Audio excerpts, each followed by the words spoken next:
Recognize the honorable member for Central and South Abaco.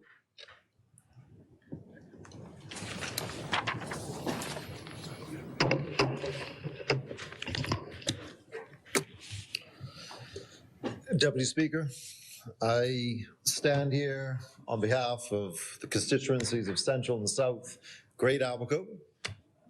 I am privileged to do so, and I am an Abaconian through and through. That's why I stand here today to speak for my people. Before we get into what I'm standing for is the housing resolution, I would like to speak on a couple matters that have come to mind, and I believe it's appropriate to lay them on the floor for the Bahamian people to hear. Last weekend, I was at a funeral in Cherokee Sound for Maria Bethel, Senator Michael Bethel's beloved wife. She had passed. And sitting in the church, it was conveyed a lot of good that she's done for her community and the lengths that she's gone to help not only the individual, but the community in a whole. And as I'm sitting there with two prime ministers, current and former, I'm realizing that that is something that we must express to our Bahamian people, is that it takes a village to raise a child. It takes more than an individual to do any particular thing that will last generations to come. And, you know, when we're faced with crime, when we're faced with crime, it comes to mind that we must be our brother's keepers. Deputy Speaker, crime doesn't happen overnight. Crime takes a lot of time, and it's spurred by particular events, like locking down your people. Hungry people do drastic things. Children that don't believe they have a future do drastic things. These are some of the onsets of what we're dealing with today. So when I hear about crime and you start pointing fingers at the current administration, it just doesn't work like that. And it's not the narrative that should be cast. Narrative should be cast is let's help thy neighbor. Let's educate thy youth. Let's give them opportunities. Let's feed them, show them how to fish. Don't give them a fish, but show them how to fish so they can feed themselves for some time to come. Yes, Deputy Speaker, these are things that have come to, realization when hearing about, crime in particular. I don't want to sit on that for too long, but it's important. We got to be our brother's keepers. Speaking about Moores Island, we had BTVI down there and had almost 24 training for a skill set that they'll be needing in upcoming years when their representative brings the tourism product down to Moores Island and revolutionizes another area in the Bahamas to be an economic impact, not only in Abaco, but for the Bahamas as a whole. And helping with the basketball court down there, Moores Island had their first competition. It was an Abaco competition. We had teams from all over Abaco come there and participate. We're getting kids involved in sports, involved in activities, involved in the community. Deputy Speaker, this is important. This all relates to the onset of crime. We need to give our youth and give our people a future. That's what I believe the PLP is doing. This blueprint for change is real. So to move a bit away from that, carbon tax credits. That is revolutionary. As the PM was speaking, at the crypto conference and speaking about the pirate republic and the democracy that piracy really was, that the equality of people on those boats, the election of those captains, and there was no slave. There was people all on one playing field and leveled. That was revolutionary. That was before its time, before the French Revolution, before all these revolutions that spurred democracy in the world in a whole. Deputy Speaker, things like carbon credits and the crypto space and DeFi, these are all revolutionary events that we must take hold of, nurture, and take the Bahamas to the next level. Yes. It's not something that we should shy away from. It's not something we should think too long on. We don't want to be behind the world in acting upon these things. Indecision is the wrong decision. I'm a big proponent of these spaces and how you revolutionize things. Index trading in 20 odd years ago was seen as the same, seen in the same way. The big finance people didn't know what it was. Index trading, what is this? Now you got Vanguard with trillions of dollars under management for index trading. This is the beginning of something great, and I commend all those in government that are working on this, and I support that. I'd be remiss without bringing up the regatta and sailing. I'm a sailor myself. Been doing it since I was a kid. It's particularly sloop sailing, but I sail with anything with a sail. Fiberglass, wood, one hull, two hull, doesn't matter to me, But it's important to bring our culture to light, not only for us Bahamians, but as a incentive for a greater tourism product. We need to highlight what we are. Junk canoe, sloop sailing, our craft. These are all things that will make the Bahamas revolutionary to evolve to the next step in our evolution. The Bahamas is a young country. We're looking at 50 years next year. We are going to be at the cusp of the breaking of the cutting edge on a lot of different things. Deputy Speaker, we must hold on to our culture, must highlight our culture, and make sure we don't forget who we are. There's a lot of talk about this VAT this and VAT that. I remember when VAT came into play, thought it was a good idea. We must have some way to pay the bills, infrastructure, so on and so forth. VAT was made for almost a flat tax-like thing. It's supposed to be straight across the board. Deputy Speaker, when it gets too complicated, that's when it comes too costly for the government to actually initiate such tax. What really hurt me was when it went up 60%. Again, another time that our people were hurting. 60% on top. That was a lot. That hurt a lot. That put a lot of people out of their house. Made a lot of people think about whether they needed 3 meals a day. That's hurtful. The Davis-led administration laid out some real plans to bring the Bahamas to the next level. So immediately we dropped it 16.5%, bam, right off the bat. Even in a financial crisis as we were. We're laying out the groundwork to help our people.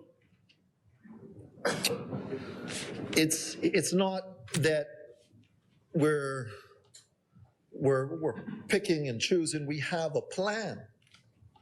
And when I hear the other side keep speaking about VAT, reminds me of my marketing class and how they get they get messages out. They repeat it over and over and over again. So you see Coca-Cola, they repeat something over and over again. You just see Disney repeating things over and over again. So they're repeating the same thing over and over again to try to change the narrative and change what people are speaking about. They should be speaking about is the good that this administration is doing in such short time.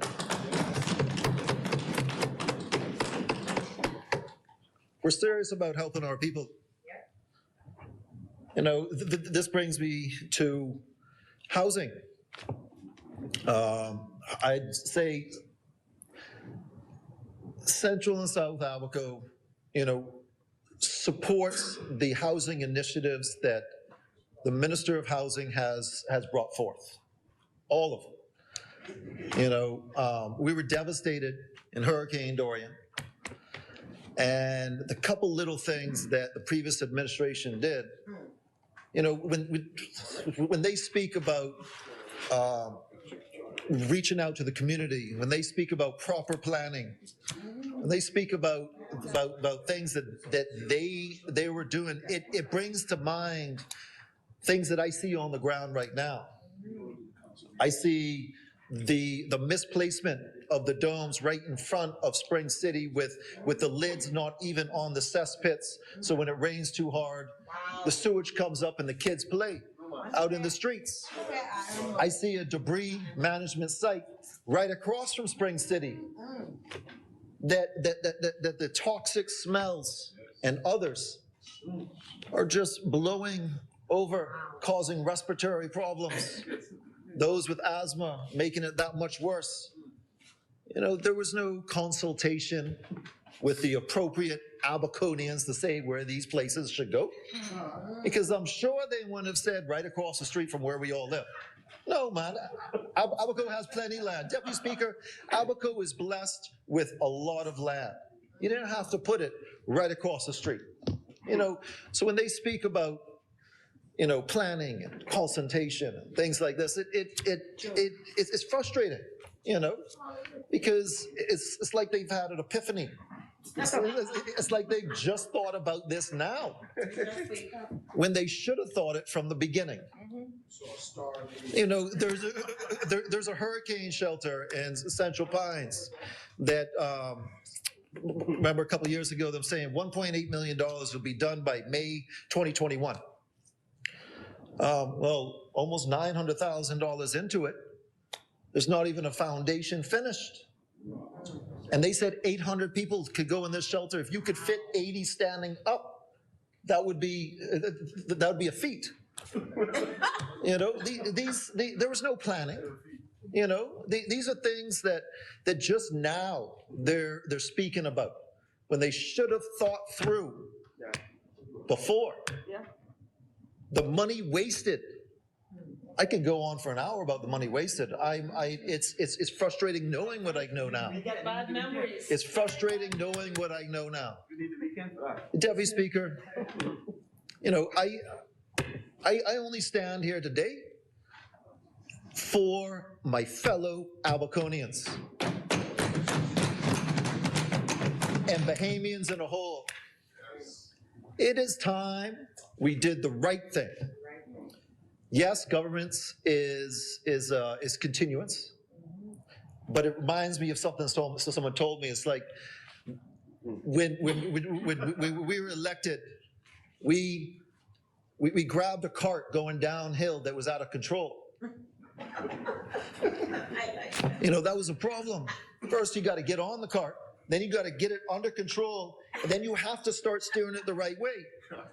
But when we're left with such immense problems and lack of planning, lack of consultation with the majority of the Bahamas, we have a lot of work at hand. Deputy Speaker, it's important to point out that although we're being reactive on a lot of things that were already done, and governance is continuous. So we have to bear the brunt on some issues, change some issues, amend some issues. But you can see that this administration is being proactive for the future. You know, we're looking at food security, BTVI, BAIC, they're doing great things. You know, the Minister of Agriculture, Fisheries, and Agriculture, Marine Resources, and Family and Affairs, I commend him. I see him doing great things, you know. As for the preservation of the Bahamas in a whole, you know, the inflation of food prices, they were that just didn't happen. COVID was a big thing, a pandemic worldwide. And then it was compounded by a war across the world that we had nothing to do with. This is something that not just this country, but many countries are dealing with. But we were proactive from the break. Before the war started, 16.5% reduction in VAT. That was real. That's right. That's real. You know, these are a lot of ways that we're helping our people. Let me get back to housing. You know, the honorable member from Killarney was speaking about some kind of professional lots or something in Abaco. I'm confused because nobody knows about it. I don't know about it. The Abaconians don't know about it. The 5 houses that they did try to build are still shells sitting in Central Pines. And I wouldn't, and that's a financial figure that I do not want to know, because that will just compound on the frustration of mismanagement from the previous administration. When they stand up and say, again, epiphanies about how we're supposed to plan, how we're supposed to consult, how we're supposed to do these things, it's tiresome.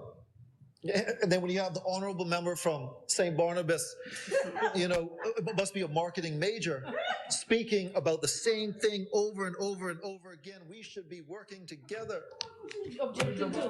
Yeah, the chair recognizes the honorable member for St. Barnabas.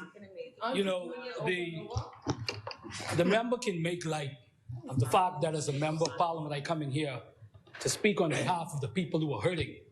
I repeat it because the people are hurting. Now, if you don't experience, if he isn't experiencing what the people are talking about, that's what I come in here and talk about. What's important to the Bahamian people.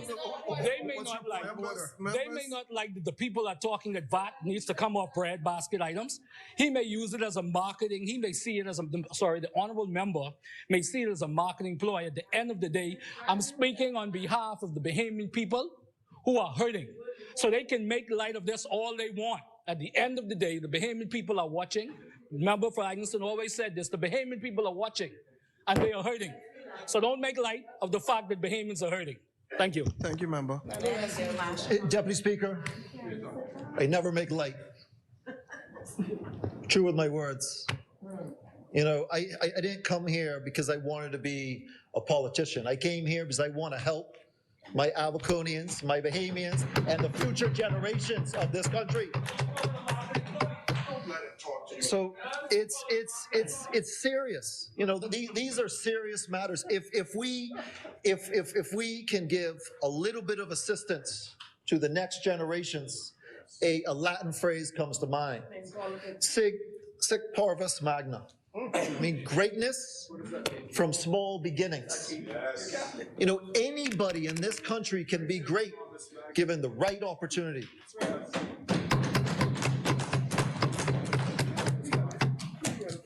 Deputy Speaker, I don't speak very long. I'm usually straight to the point, and I'll be straight to the point.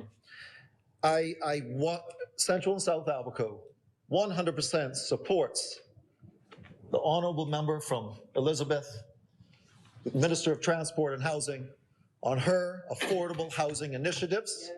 I support what the resolution at hand to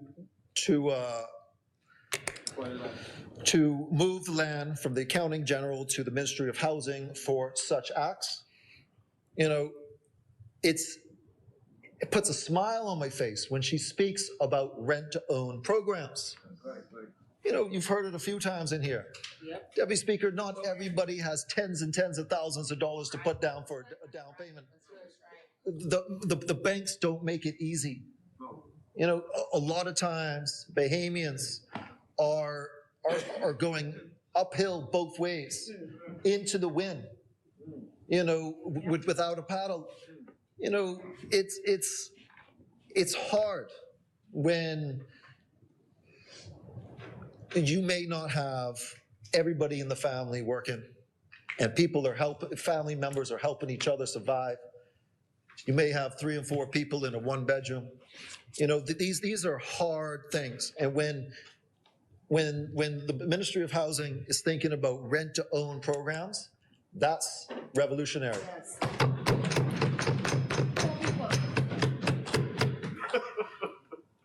So without going on too long, Deputy Speaker, I would just like to say that Central and South Abaco supports the resolution, the bill. And it is, you have to be mindful that our people are hurting, and you have to be mindful that it's going to take time to come out of the hole that we're in today. God bless the Commonwealth of Bahamas, and God bless this great house. Thank you, Honorable Member.